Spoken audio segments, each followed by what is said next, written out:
Today, we are diving deep into one of the most epic sagas ever told, Norse mythology. I mean, this is a story packed with powerful gods, absolutely terrifying giants, and a destiny that no one, not even the great Allfather Odin, could ever hope to escape. So picture this. It all begins in nothing. Before our world, before humans, there's just this enormous, yawning void. On one side, you had a realm of pure, freezing cold and mist, and on the other, a world of scorching, destructive fire. And right in the middle, just silence. And right there, you have the central conflict for this entire mythology. You've got Muspelheim, the land of fire, and then you've got Niflheim, the world of ice. These two primal forces are total opposites, and that vast, empty space separating them was called Ginnungagap. Sooner or later, something had to give, right? The fiery winds from Muspelheim started to drift across that great void, and they met the freezing frost of Niflheim. And in that incredible cosmic clash, that violent hiss of melting ice, the very first sparks of life ignited. From these drops of water, the first being emerged, a massive giant named Ymir, and right alongside him, a cosmic cow, Athumla. Okay, so you have Ymir, who's the granddaddy of all giants, and he's being nourished by the milk of Athumla the cow. But this cow did more than just feed a giant. As she was licking these salty ice blocks, she actually uncovered another being, Buri, the very first of the gods. And it's his grandsons, Odin, Vili, and Ve, who really get this whole story started. So here's the problem. As long as this giant Ymir was around, he was just constantly creating more chaotic giants, threatening to pretty much overwhelm everything. Odin and his brothers, they knew that if they wanted to bring any kind of order to the cosmos, Ymir had to be stopped. But what do you do after you defeat a being that's literally the size of a world? Well, you build a world from his corpse. Yeah, in a truly metal act of creation, the brothers used Ymir's body to construct the entire known world. His flesh, that became the earth. His blood formed the seas. His bones were forged into mountains, and I think this is the most poetic part. They lifted his massive skull up into the air to become the sky. So, with the world built, it needed some people. One day, Odin and his brothers were walking along a shore and found two logs of wood that had washed up. Odin breathed life into them, Vili gave them intelligence and feelings, and Ve gave them their human shapes and the ability to speak. And just like that, Ask and Imbla, the first man and woman, came to be. Now, the scale of this creation was just immense. It wasn't just one world, not at all. It was a collection of 9 distinct realms. You had Asgard for the gods, Midgard for us humans, Jotunheim for the giants, and a bunch more. And what held it all together? Connecting every single realm? A colossal world tree, Yggdrasil. Okay, so let's explore who actually lives in this new universe. We're going to start at the very top of that great tree, in Asgard, the home of the gods. This is where we meet all the major players and, unfortunately, where the first seeds of destruction are sown. Up in Asgard, you've got an incredible cast of characters. There's Odin, the Allfather, who is obsessed with knowing everything about the future. You've got his mighty son, Thor, defender of both gods and men, with his hammer Mjolnir. And then there's Loki.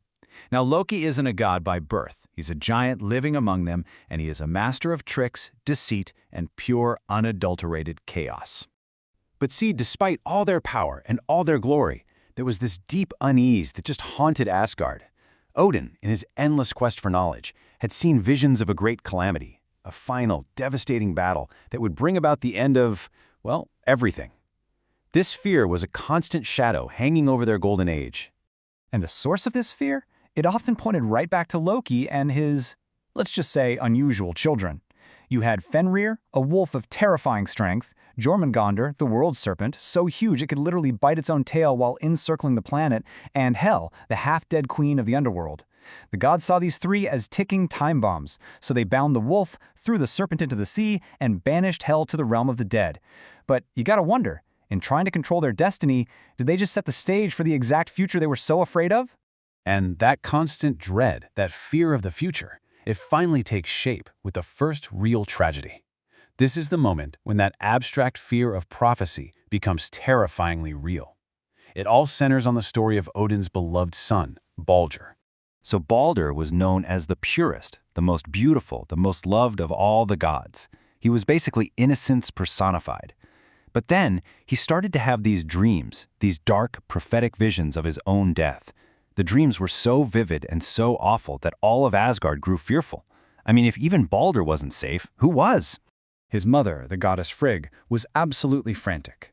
She set off on this impossible quest, traveling through all 9 realms, making everything, fire and water, stone and steel, every animal and every plant, swear a solemn oath that they would never, ever harm her son. And believe it or not, it worked. The gods even made a game out of it. They would throw weapons at Balder, only to watch everything just swerve away harmlessly. Balder was invincible. Frigg had secured a promise from everything in existence. Well, almost everything. You see, she had overlooked one tiny plant, the mistletoe. She figured it was just too small, too young, too harmless to ever be a threat. But Loki, who was always the opportunist, always the agent of chaos, he discovered this one single loophole. So what does Loki do? He fashions a spear out of the mistletoe and gives it to Balder's blind brother Höður, telling him to join in on the fun. Höður, having no idea what the spear is made of, throws it. It strikes Balder, and the purest of all the gods falls down dead. This wasn't just a murder, it was the death of innocence itself, and the signal that the end times were officially here. The death of innocence. That's the final trigger. Baldur's fall unleashes complete chaos across the 9 realms. The great wolf Fenrir shatters his bonds. The world's serpent thrashes the seas into a fury, and the armies of giants march on Asgard. Ragnarok, the twilight of the gods, has begun. The final battle is just the series of fated, brutal duels.